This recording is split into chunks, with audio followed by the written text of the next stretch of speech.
The story begins in Australia, where we see a couple named Greg and Heather. Both of them are tourists, and they met while staying at the same hostel. They have come to Australia with a group, but instead of sticking with everyone, they decide to go for a shark cage diving experience on their own. Together, they reach a company called Tucker's Experience, which promises an exciting adventure with sharks. When they arrive, they notice that the place looks completely deserted. The only person there is an old man named Dave.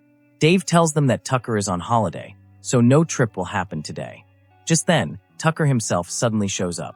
He introduces himself as the captain of the boat and says that he runs Tucker's Experience himself. Even though he was supposedly on holiday, Tucker agrees to take Greg and Heather out to sea. Tucker takes them onto his boat and heads toward the ocean. During the ride, he tells them his backstory. He explains that when he was a child, he survived a shark attack, and the scars from that attack are still on his body. He even shows them a newspaper article that talks about the shark attack from his childhood. Since that day, he says, he has developed a strange obsession with sharks. Heather tells him that his job must be very tough and scary, especially after surviving a shark attack. She says that if she were in his place, she would never go near the water again. Tucker calmly replies that it was not the shark's fault. After that, Tucker pours blood into the water, and soon many sharks start gathering around the boat. It is now time to dive. Tucker locks Greg and Heather inside a metal cage and slowly lowers it into the water. Sharks swim all around them. Heather gets scared and tightly holds Greg's hand, but after a moment, she slowly calms herself and starts enjoying the thrilling experience. Seeing the sharks so closely and realizing that they are not immediately aggressive excites both of them. After the dive, they return to the boat, laughing and thanking Tucker. But suddenly, everything changes. Without any warning, Tucker stabs Greg in the neck and throws him back into the ocean. Heather screams in terror, but out there in the middle of the sea, no one can hear her cries. The scene then shifts, and we are introduced to an American girl named Zephyr. After surfing, she arrives at a shop near the Gold Coast. There, she meets a real estate agent named Moses, who is looking for a cable because his car will not start. He asks Zephyr for help. Even though Zephyr lives in a large camper van, she refuses to help him because she prefers to stay away from people. Later, when Zephyr reaches the parking lot, she takes out ice cream that she had hidden in her cup and quietly starts eating it. At that moment, she runs into Moses again. Moses once again asks for her help, but Zephyr ignores him completely. Moses then indirectly threatens her, saying that if she does not help him, he will tell everyone in the shop that she stole something. This makes Zephyr angry. Seeing the situation getting tense, Moses quickly changes his tone. He explains that he walked several blocks in the heat and only needs a lift back to his car. After thinking for a moment, Zephyr agrees to help him. During the ride, they start talking, and they realize that both of them are interested in surfing. They begin to like each other. That night, Zephyr's van is parked outside Moses' house, and inside the van, the two of them get intimate. During this time, Moses unknowingly throws a fin key out of the van, which is used to attach fins to a surfboard. Moses starts taking the relationship seriously. He believes that they met for a reason and should stay together. But Zephyr is not someone who likes staying in one place. She does not even go inside his house. Moses, however, has started developing real feelings for her and even prepares food for her. But by the time he brings the pancakes, Zephyr has already left. This leaves Moses feeling heartbroken. Later, Zephyr goes to a beach to surf. After parking her van, she tries to attach the fin to her surfboard, but she realizes that the fin key is missing. Nearby, she notices a truck and starts searching inside it for a fin key. Suddenly, she hears footsteps. When she turns around, she sees Tucker, standing there and smiling at her. Without asking any questions, Tucker gives her a fin key and says that he has many of them. He also praises her courage for surfing alone. Zephyr thanks him and starts fixing her surfboard. At the same time, Moses sends Zephyr a picture of food and messages her, asking if she would like to go surfing with him. Before Zephyr can reply, Tucker suddenly attacks her from behind, knocks her unconscious, and takes her away. After a long drive, Tucker reaches his boat. He puts Zephyr on the boat and sails out into the ocean. By morning, Moses arrives at the beach, but Zephyr is nowhere to be found. He tries calling her, but her phone is ringing inside her van. Tucker cleverly throws Zephyr's surfboard out of the van, but leaves the phone behind. making it look like she went surfing and drowned. When Zephyr wakes up, she finds herself tied to a bed in the lower room of the boat. On the bed next to her is Heather, still alive, the same woman from the beginning of the story. Zephyr panics and starts screaming, but out in the ocean, no one can hear her. Heather tells her that she has tried everything, but out here, their voices reach no one. She also explains that she has been trapped here for a long time. Zephyr tries to find something to unlock the handcuffs, but there is nothing nearby. She notices a girl's name written on the wall. Seeing this, Zephyr realizes that another girl was imprisoned here before and must have written her name when she lost all hope of surviving. On the deck above, Tucker is calmly fishing. Zephyr asks Heather if anyone will come looking for her. Heather says that she was here with a man on the same boat, but what happened to him is something Zephyr would not want to know. Zephyr understands without needing more explanation. When Heather asks Zephyr the same question, Zephyr sadly says that no one will miss her. But she does not know that Moses is still thinking about her. When Moses sees Zephyr's van being towed away from the beach, he becomes suspicious. The van is Zephyr's home, and she never goes anywhere without it. Now deeply worried, Moses goes to the police station, but the police officer does not take him seriously and says she is probably just traveling somewhere. Moses decides to search for Zephyr on his own. Back on the boat, Zephyr keeps struggling all day but cannot free herself. At night, she notices a thin wire inside Heather's bikini. She pulls it out and starts trying to unlock her handcuffs. Just then, Tucker arrives with bread and water. The room is extremely hot, and both women are very thirsty. Heather quickly drinks the water, but the way she tries to cover herself makes Tucker suspicious. As he is about to pull the sheet away, Zephyr distracts him by asking for her food. She drinks the water too.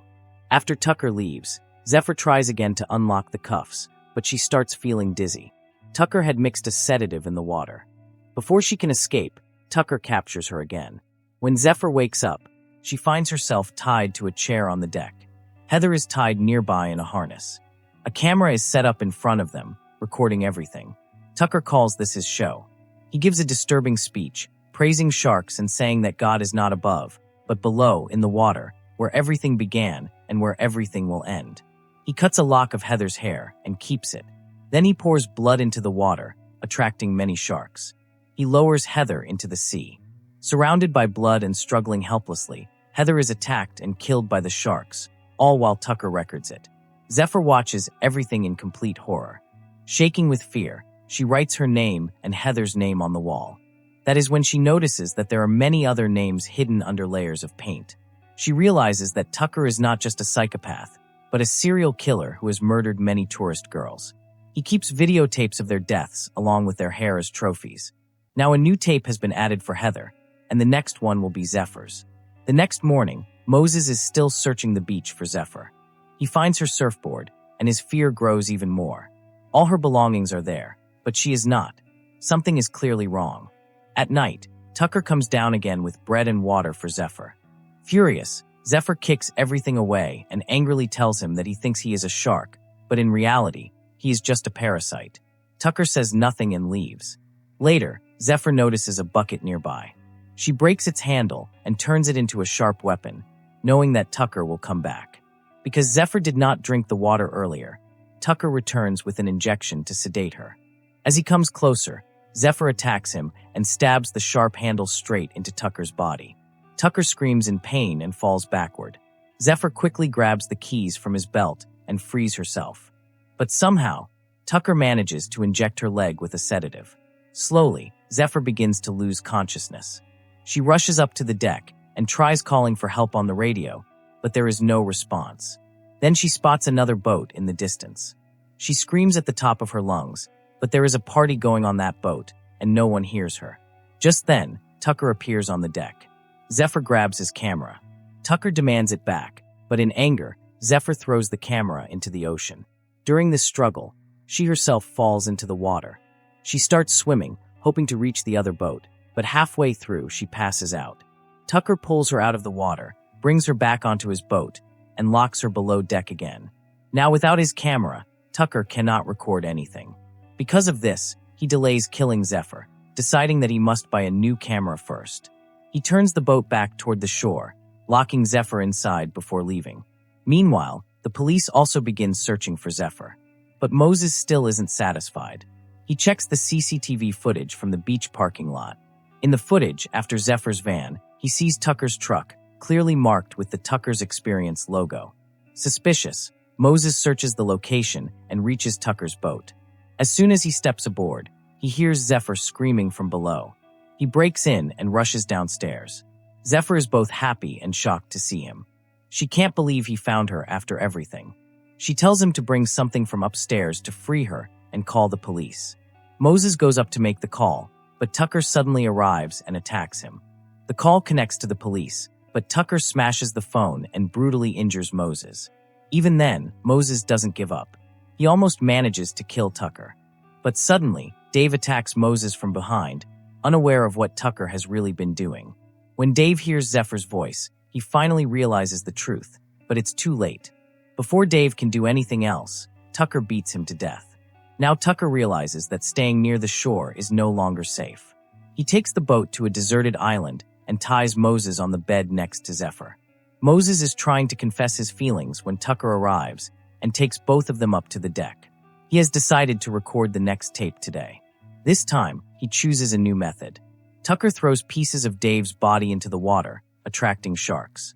Then he pushes Moses into the sea. But Zephyr had already warned Moses. Do not move at all in the presence of sharks. Moses stays completely still, and it works.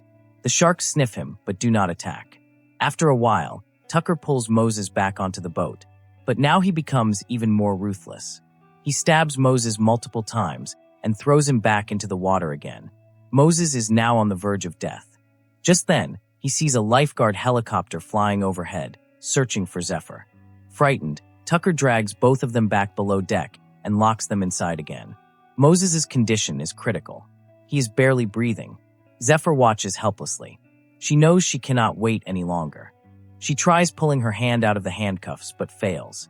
With no other choice, she breaks her own thumb to slip her hand out, but it still doesn't work. As a last hope, she bites off her thumb completely. Finally, her hand slips free, and she releases herself.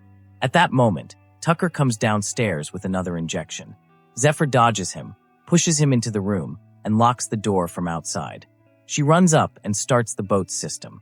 But Tucker reaches the deck through an alternate route and shuts everything down. Now Zephyr has only one option: fight and escape. She fights Tucker fiercely and at the first chance, jumps into the ocean. She sees an island ahead where a wedding reception is taking place. But her hand is bleeding, sharks are in the water, and Tucker follows her in a small boat. Zephyr somehow reaches the island, but before she can get help, Tucker catches her again, knocks her unconscious, and drags her back to his boat. Now Tucker realizes the real threat is not Moses, but Zephyr. He switches roles. This time, Moses is tied to the chair, and Zephyr is suspended in a harness as Tucker prepares to record his new show. Suddenly, a great white shark appears. Even Tucker is stunned. Every other shark swims away. He stares at it in awe and remembers that this was the same shark that attacked him as a child. Yet he still loves it. To him, this shark is his god. Without hesitation, he drops Zephyr into the water. But Zephyr is fully conscious.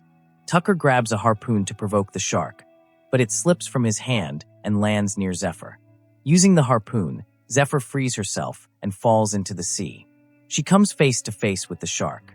It approaches her, but does not harm her. Perhaps it sees something familiar in her.